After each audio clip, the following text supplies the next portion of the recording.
Welcome to What's on Your Bookshelf, a life and leadership podcast where we live out loud the pages of the books that are on our shelves, with your host, Denise Russo and Sam Powell. Hello, everyone. Welcome back to another episode of What's on Your Bookshelf. This is our life and leadership podcast where we're living out loud the pages of the books that are on our bookshelves.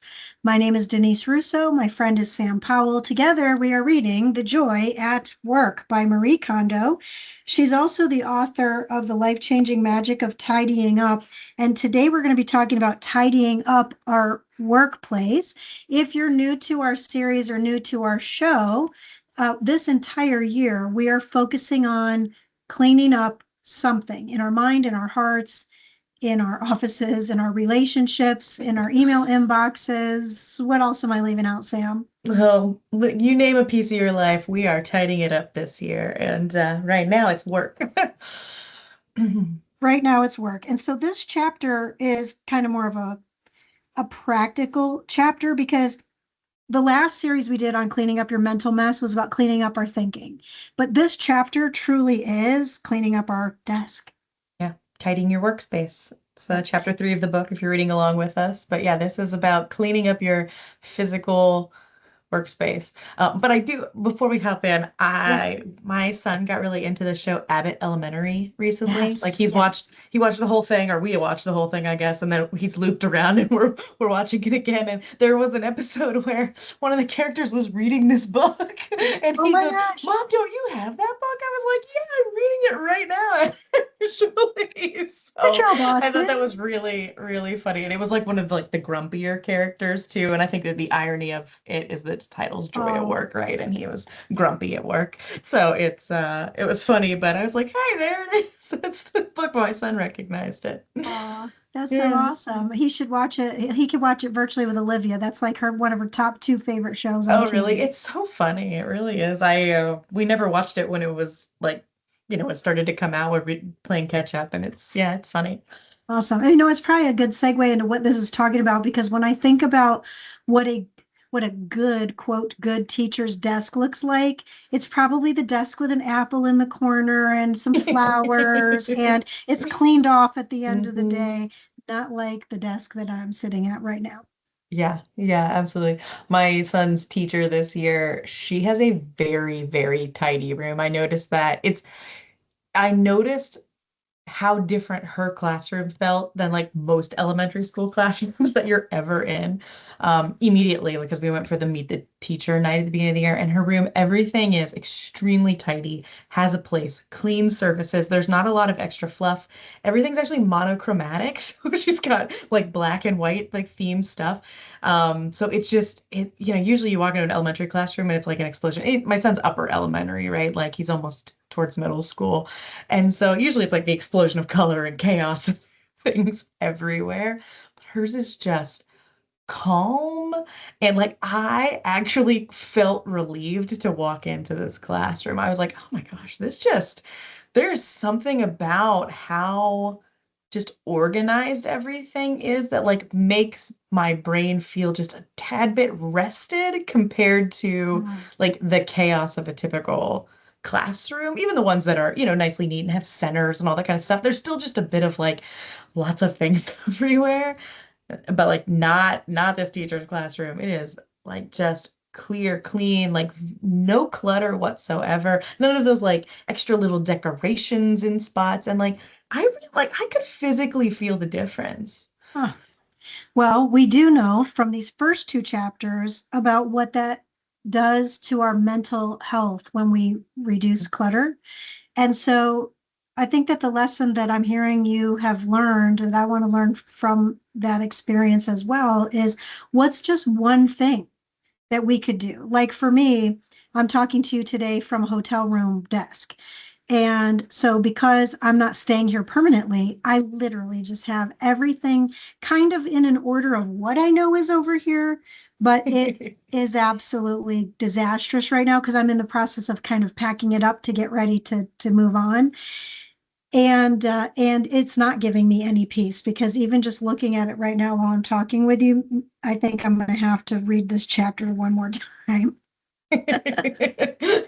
Yeah, I read this chapter and like it inspired me to clean off the top of my desk, but I haven't taken all the steps yet. And I noticed like because the last chapter was like when you return to clutter, and it's like because I just haven't Yeah. done this fully yet to really do that. But it's like it's got me itching for it. It's got me Yes. really like wanting that feeling of like peacefulness. I come in, it's the only thing that I work on. Honestly, you and I were talking before we jumped on that I've been feeling a bit chaotic in work, like just a little tangled up and everything, which I think we all get into those phases.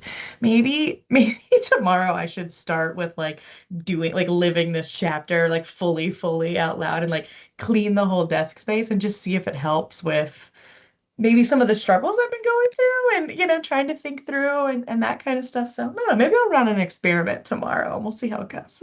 Sounds good. Well, you know what? I think, Sam, we also have a lot of people that listen that are struggling because they don't have a desk, because they're unemployed now. Mm, And so wherever it is that you find a place of peace, or maybe it's the place where you are doing resumes or looking for roles, what we're going to share today, you could do this same thing within your home that gets the same kind of results, because this is literally yeah. about clearing space to clear your mind. Yeah, absolutely. I mean, I know like after you and I were laid off years ago now at this point, that was one of the big things I did. I picked my computer up because I worked from home. You worked from home. Like I have a full office that I work in now. Um, and I couldn't work in it because it was like everything was just so tangled up, right? There's notes, there's things, everything's a mess. Some of those things are still in this desk drawer and they need cleaned out years later. But I picked everything up and I worked from our kitchen table. It was next to like this little bay window in the kitchen. It's very bright, very light. I could open a window, sit right next to it, and I could work at the whole kitchen table that was cleaned Mm. off and like completely clear of everything but a little centerpiece that I keep there. And that really helped me move into a space, right? And it's kind of that concept of like ending. We talked about this in other episodes, like kind of ending, ending the day by moving rooms. But it's a great point. Like I think work locations look a lot different now than they did. I don't know, maybe when this book was written, or even, Mhm. just for all of us, like go back a decade, right? We all worked in offices, and remote wasn't an option. Now, like a lot of people are in a hybrid setup, right? So you've got two different locations, and yeah, there's a lot you can do with whatever space you work at, whatever that really looks like for you. Mhm. This is about thinking about in the space that you physically show up, how do you tidy? And she walks us through a process that I think really feels tangible. It definitely will take you a minute, so I haven't done it yet since I've read it, because it's something you need a little bit of time to really do. But it seems very achievable, very doable, and I get why she walks you through the process the way she does. So she talks about here about having these categories and subcategories, but I'm going to just simplify it and say basically like look at your desk, and whatever on your desk seems to go together. So pens and pencils, papers and bills, things that probably don't need to be on your desk, like coffee cups or Mm-hmm. your plates and saucers. Those are like the categories plus the subcategories together. And what she says is you pile all those things in the categories in one spot so that you can visually see what that is. Now, it's going to make your desk, by the way, messier at first Mm-hmm. because you're sorting, but it gives you a clear picture of what's there, and it makes it easier for you to compare about deciding what you want to have or not have. And before I went out of town for this long-term project that I'm working on, I decided to do part of this by looking at all of my chargers, cords, Probably a chargers, good call. etc. Oh my God, Sam, I must have had, I don't know, I would love 20. to have seen what the Chargers look like because they've changed so much over the last 15 Oh, years. oh yeah, I have all kinds of cords that fit like iPads they don't even sell anymore, or even like Mhm, mhm. Those old iPod iPods. chargers. Yeah. Oh yeah, I had them all. So there must have been, I don't know, 20 of the same kind of every kind. And then there was cords that I was like, I don't even know what this thing goes to at all. And so, but it gives you a clear picture once you actually put it all together, and then you can assess it. And then once you've grasped how to do these little things, like the little tchotchke things that might be on your desk, then you can move to the bigger things like your bookshelf. And so that was the second thing that I tried to work on, because I have a lot of books that I probably for the rest of my life will never read again or read at all, because I just love to buy books. And so I had to do that exercise. And that one was really hard because I had to sort the books by, did I ever read this? Do I ever think I'm going to read this? Or Mm. will my life likely not make it to me being able to read this because this other one's more important to read? Yeah. And then I put all the books that I thought I could donate to the side. And then I let the pile sit there for a while because I kept looking at the books thinking, no, I think I really do want to read that book. So you I have to think at that's the some point key. let it You go. gotta like, there can't be any time between this is my discard pile or donate pile or whatever pile you Yeah. make and getting it out the door. Because when you keep that pile, you start to second guess it. I've done that with clothes. I've done that with all sorts of stuff. Yeah. But yeah, Yeah. but Well, I love this idea of like categorization of stuff, right? Because if you think about it and you're like, okay, if I go through, like, if I just take a whole drawer out and go through it piece by piece by piece, I'm making all these individual decisions on do I mm, keep this thing, this thing, this thing, this thing, this thing, this thing, this thing. Like by the end of it, it's like you're exhausted. You've made 5,000 decisions in one drawer. yeah. And well, it feels like I have 5,000 things in the drawer. When in reality, if you put them in a category and you just think, okay, all the pens go here, all the, Mhm. sticky notes go here, all of the random erasers I have go here, then you can look at them and say, okay, I only need these 5 pens. Okay, I only Yeah. need these few things. Like it just makes it so much easier to like categorically make a decision instead of trying to decide if every little thing, right? If you go that way, you're gonna end up keeping way more than you ever need, right? Because you're like you're getting caught up in these, just stories that you tell yourself, oh, what about this? What about this? And you're like, no, I have 7 of these. I don't need Yeah. 7. I need 3 and we're good. Right? Right. Like I have all this stuff. I like pens and random markers and all of this stuff that it's like I literally use one pencil. Yeah. That's it. It's one. It's a like a clickable pencil. That's all I use. Why do I need any more of this stuff? Like why do I have it? Yeah. One of the things that I really like about what she adds to the fact that this isn't just a book about decluttering. Like, I don't know, I'm getting all these Instagram feed messages, videos about cleaning my house because apparently it knows I'm reading this book or it knows the condition of my house. And one of the things I like about this author, different than these like housekeeping people, is that this is also about gratitude. And so what she suggests is, let's say you have the whole pile of pens and you are getting ready to declutter that pile. You don't just like, without any thought to it, just throw a bunch of them away.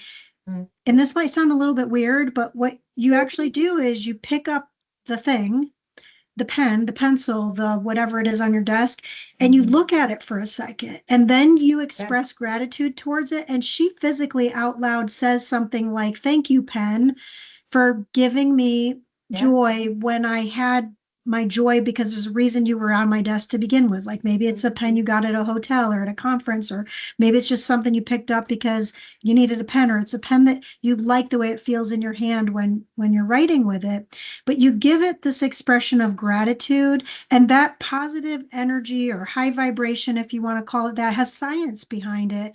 And then Mm. you pass along this magnetic positive piece of energy so that no matter where this thing goes next, it has a place and a purpose. And so I would also say this piece, which is if you decide to just declutter all the pens and stuff, there are likely places that are in your neighborhood that could benefit from these things that you're discarding. So you pay it forward to some other place. Maybe the school needs it, or maybe you have a community center, or you have a church, or you have a place where you can donate things. Now, if it's just junk and there's not a lot of ink left in it, express gratitude because apparently you wrote a lot of cool things with it and now it's time for it to be done. But that's one thing about her that's different than this being a housekeeping exercise. Yeah, yeah, it really is.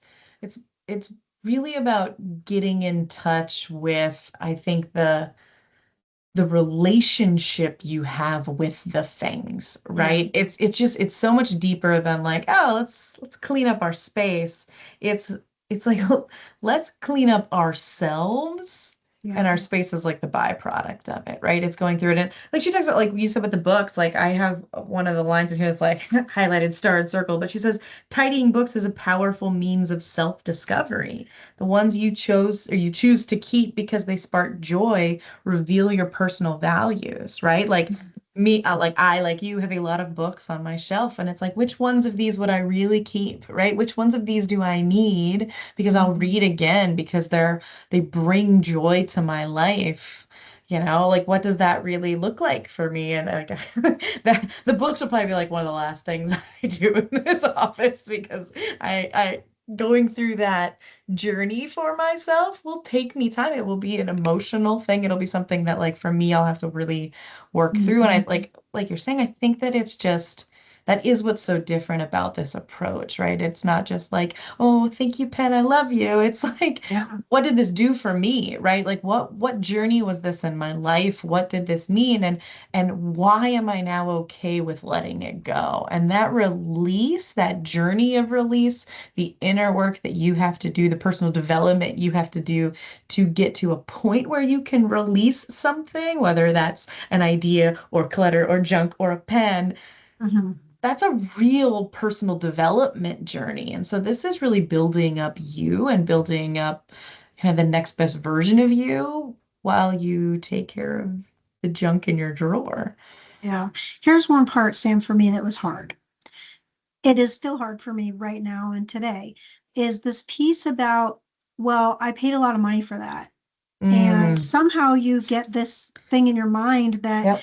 you're going to lose money because you are getting rid of something that you're never going to read, for example. And Yeah. so she says that just because you paid for something doesn't mean you have to finish reading every book that you own. That one really got me because when I tell you I have hundreds of books, you can do the math. If I have hundreds of Yeah. books and they were $10 to $20 each when I bought them, most likely, that's lots of money. And I get even this way when my kids decide to get rid of clothes in their room and stuff like that, they'll Mhm. get rid of stuff with a tag still on it. And then I get like this anxiety feeling of, oh my God, how can you get rid of that? You haven't even worn it. And you made me spend my own money on that. You had to have Yeah. it. You just had to have it. And my Yeah. kids are so much better at this than me because they're just like, well, I already know I'm never going to wear it again. And they're kind of a little bit flippant about it, which is also not Yeah. nice There's a because it was balance my there, money. right? But Well, she yeah, does. and I mean, I talk about this with people in their careers all the time, right? Like this is in essence what we call like sunken cost fallacy, right? Because I've invested time, money, effort, I must continue down the path with it. I must keep the thing. I have to wear this thing that looks terrible on me because I paid money for it and have never taken the tag off of it. But the cost is already paid. And so it doesn't, you're paying more by hanging on to the thing, right? And so I talk about people because I talk to mid-career professionals who are looking to make a change in their career, right? They've spent 20 years building up in a direction and realize they want something different in the next step. And Yeah. it's this same conversation and this same concept of like it's a sunken cost fallacy. You think that because you're down this path, you have to continue down this path because then what was all this for? Yeah. And all of this was for the experience. All of this was for, something at the time. It sparked a joy for you to buy the thing at the time, to own the book, to have the thing. And just because that journey you didn't see all the way through doesn't mean there wasn't a part of it that was worthwhile or a part of it that pivots. And now Mhm. it's not serving you, right? And now it's time to let it go because you holding on to it doesn't change the cost of the past, right? It doesn't like Right. that money is already spent, it's gone, right? That time is already spent, it's gone. And so it's really embracing the fact that like it's done, it's over. I am where I am with it. Now, what do I do? And I think like that's this like that's the development part of the journey, right? That's the part of this where then you have to look in the mirror and say, why do I continue to buy clothes for myself that don't look good Mhm. on me, right? That like there's a problem upstream I need to start working on and fixing. And when you clear the clutter and you spend the time on it, it shines that light in the mirror, I think, on yourself. It does for me at least, of like, Mhm. this is an area I have to start to look at, right? Like, why do I Mhm. stay in a career 5 years longer than I should have? Why haven't I, taken a look at this thing that's making me miserable that I don't want, that I'll never use, that I, insert whatever thing here. And that work is scary because those are some tough questions to ask yourself. It's really tough, but I think we can just say, sort of in closing of all this, like Elsa sings, let it go. You have to let it go. And when you do, you release something, whether it's now the goal is not to let something go so that you get the same thing to fill it back up. It's sort of like the idea of Yeah, if you empty your cup, like when the whole thing when you were talking about the cup that overflows and the saucer type of yeah, thing, you could dump the whole cup of tea out. It doesn't mean you should then fill up another one all the way to the top.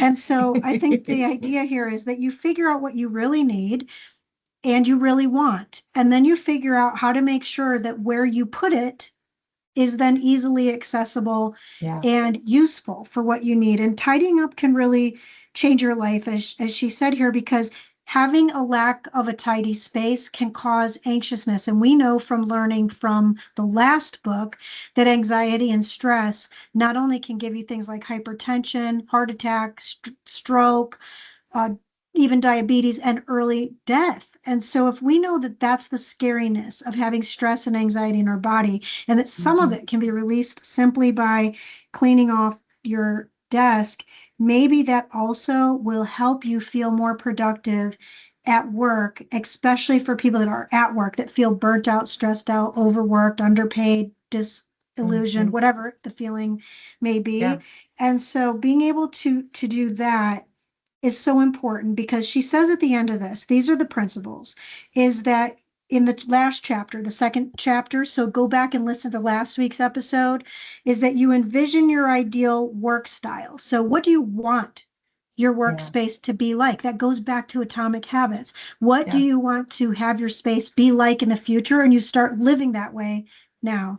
Then she says you tidy up by category, which we talked about, but you have to do it by a deadline. To your point, Sam, I let those books sit there and then I Yeah. wanted to take them out of the pile again. And so you have to do it quickly, completely rip off the band-aid and then let it Yeah. go. And so when we talk next week, we're going to get into, now that we've gotten rid of the physical things on our desk, how do we get rid of digital work? And I'm really nervous about that chapter because I have tens of thousands of emails that I'm a little bit daunted by. And I don't even think it's that I want to keep them all, but you have to figure out, how do I make the right amount of time to decide, is there ever any reason in my life that I'm really ever going to need that email again? Hmm. Yeah, and I think it's such a difficult, yeah, like the digital space, because we can save so much, is such a hard space to be. And as she ends this chapter, the thing that I hearted, and I have a lot of stars in this chapter, but the thing I hearted, and I think this goes to the point of like, this is beyond just like, let's clean up our desk, right? She says, to face the things we own through tidying is to confront our past. And by constantly repeating the mental process of identifying what we truly want and deciding what to do on the basis of what brings us joy, we acquire a positive perspective that affirms every choice we make. So this is in essence, right, by going through this process and by going through what the thing you just said, this is affirming yourself and really building up self-trust, which builds up self-confidence, right? Like when somebody's not feeling confident, I always have them go back to like, when were you successful before? When did you do this? And by doing this process repeatedly and confronting, the things that you've had in the past, the things that you've done, you build self-trust in your abilities and in the fact that you are really able to like be affirmative in how you move forward and how you think about yourself and your decisions and things like that. So worthwhile process. We didn't cover a lot of like the categories she talks about because she gives recommendations on what to do, what not to do. So absolutely read the chapter if you're trying to go through this exercise because she gives lots of things to make this a lot more tangible too. Yeah, I can't say it better. So we'll end on that note for now. So, friends, if this is helpful to you, You don't have to have the book to listen to these episodes, but it's helpful. And so we'll make sure that there's some links to know how you can get a copy of this book.